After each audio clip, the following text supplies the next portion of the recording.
दोस्तों, स्वागत है आपका हमारे चैनल मिशन ज्ञान में। यदि आप नए हैं तो हमारे चैनल को सब्सक्राइब करिए और साथ ही साथ बेल आइकन को भी ज़रूर दबाएं, जिससे कि हमारे आने वाली वीडियो की नोटिफिकेशन आप तक पहुंच सके। चलो दोस्तों, शुरू करते हैं आज की यह वीडियो। सवाल नंबर 1, उत्तराखंड को भारतीय गणतंत्र का कौन सा राज्य बनाया गया? पहला ऑप्शन है 28वां, दूसरा है 26वां, तीसरा है 27वां और चौथा है 20वां। तो इसका सही जवाब होगा 27वां। उत्तराखंड को जो है भारतीय गणतंत्र का 27वां राज्य बनाया गया। सवाल नंबर 2, उत्तराखंड को हिमालयी राज्य का दर्जा दिया गया?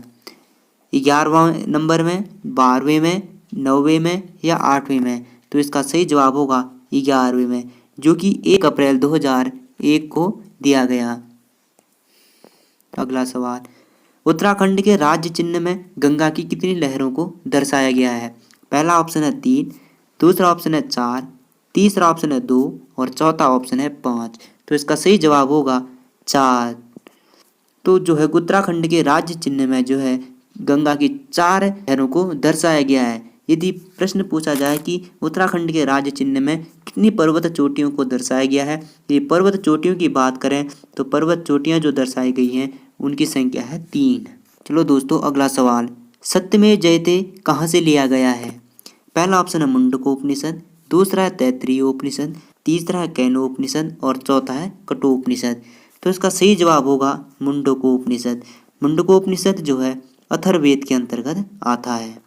सवाल नंबर 5, राज्य पुष्प ब्रह्मकमल कितनी ऊंचाई तक पाया जाता है? पहला ऑप्शन है 2500 से 5000 मीटर, दूसरा है 4800 से 6000 मीटर, तीसरा है 3600 से 4400 मीटर और चौथा है 3600 से 4500 मीटर। तो इसका सही जवाब होगा 4800 से 6000 मीटर की ऊंचाई पर जो है ब्रह्मकमल पाए जाते हैं। राज्य पुष्प ब्रह्मकमल का वैज्ञानिक नाम क्या है? पहला ऑप्शन है सोसूरिया ग्रासोफिफोरा, दूसरा है सोसूरिया लप्पा, तीसरा है सोसूरिया अबवेलिटा और चौथा है सोसूरिया सिमेसोनिया। तो इसका सही जवाब होगा सोसूरिया अबवेलिटा। सोसूरिया अबवेलिटा जो है ब्रह्मकमल का वैज्ञानिक नाम है। सोसूरिया ग्रासोफिफोरा, सोसूरिया लप्पा तथा सोसूरिया सिमेसोनिया इसकी जो है अन्य प्रजातियां हैं। यदि हम सोसूरिया ग्रासोफिफोरा की बात करें तो यह कस्तूरा कमल का वैज्ञानिक नाम होता है, जो कि सोसूरिया लप्पा तथा सोसूरिया सिमेसोनिया इसकी अन्य प्रजातियां हैं। अगला सवाल, उत्तराखंड में राज्य पुष्प ब्रह्मकमल की कितनी प्रजातियां पाई जाती हैं? पहला ऑप्शन है 210, दूसरा है 20, तीसरा है 23 और चौथा है 24। तो इसका सही जवाब होगा 24। यदि हम पूरे विश्व की बात करें तो पूरे विश्व में जो है 210 प्रजातियां पाई जाती हैं। अगला सवाल, ब्रह्मकमल को महाभारत में क्या कहा गया है? पहला ऑप्शन है कौलपद्म, दूसरा है सौगंधिक पुष्प, तीसरा है कमल और चौथा है पुष्पराज। तो इसका सही जवाब होगा सौगंधिक पुष्प, जो कि महाभारत के किस में कहा गया है? वन पर्व में कहा गया। महाभारत के वन पर्व में जो है ब्रह्मकमल को सौगंधिक पुष्प कहा गया है। अगला सवाल, किस भगवान को ब्रह्मकमल अर्पित करने के बाद प्रसाद के रूप में बांटा जाता है? पहला ऑप्शन है शिव, दूसरा है कृष्ण, तीसरा है विष्णु और चौथा इनमें से कोई नहीं। तो इसका सही जवाब होगा शिव, क्योंकि केदारनाथ मंदिर में जो है ब्रह्मकमल को चढ़ाकर जो है उसे जो है प्रसाद के रूप में बांटा जाता है। चलो दोस्तों, अगला सवाल, राज्य पुष्प ब्रह्मकमल के पौधों की ऊंचाई कितनी होती है? ऑप्शन 1 60 से 70 सेंटीमीटर, 2 70 से 80 सेंटीमीटर, 3 65 से 85 सेंटीमीटर, 4 40 से 50 सेंटीमीटर। इसका सही जवाब होगा 70 से 80। अगला सवाल, ब्रह्मकमल के पुष्पों का खिलने का समय क्या है? पहला ऑप्शन है जून से जुलाई, दूसरा है जुलाई से सितंबर, तीसरा है जुलाई से अक्टूबर और चौथा है मार्च से अप्रैल। तो इसका सही जवाब होगा जुलाई से सितंबर में जो है ब्रह्मकमल के पुष्पों के खिलने का समय होता है। दोस्तों, अगला सवाल, हिमालय का मयूर किसे कहा जाता है?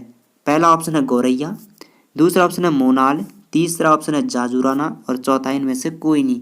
तो इसका सही जवाब होगा मोनाल। मोनाल को जो है हिमालय का मयूर कहा जाता है और जाजुराना जो है हिमाचल प्रदेश का जो है राज्य पक्षी है। अगला सवाल, मोनाल पक्षी कितने ऊंचाई तक पाए जाते हैं?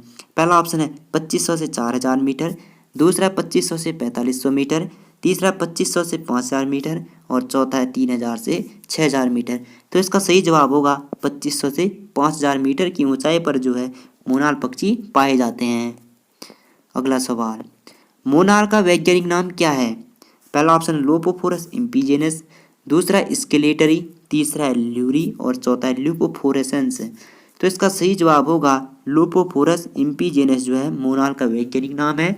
इसकी 4 प्रजातियां पाई जाती हैं जिनमें स्केलेटरी, ल्यूरी और ल्यूपोफोरेसेंस आते हैं। सवाल नंबर 15, निम्नलिखित में से किस स्थान में मोनाल को स्थानीय भाषा में मनियाल कहा जाता है? तो पहला ऑप्शन है नेपाल, दूसरा ऑप्शन है कश्मीर, तीसरा ऑप्शन है असम और चौथा है ये सभी। तो इसका सही जवाब होगा ये सभी। और इसको मनियाल के अलावा जो है इसे मुनियाल भी कहा जाता है। मुनियाल भी जो है मोनाल का अन्य नाम है। अगला सवाल, मोनाल पक्षी की पूंछ किस रंग की होती है? पहला ऑप्शन है नीली, दूसरा ऑप्शन है पीली, तीसरा ऑप्शन है लाल और चौथा है हरी। तो इसका सही जवाब होगा हरी। हरी जो है मोनाल पक्षी की पूंछ होती है। प्रश्न संख्या 17, मोनाल पक्षी का प्रिय भोजन क्या है? पहला ऑप्शन है बजरी, दूसरा ऑप्शन है शकरकंद, तीसरा है चना और चौथा है आलू। तो इसका सही जवाब होगा आलू। आलू जो है मोनाल पक्षी का प्रिय भोजन है।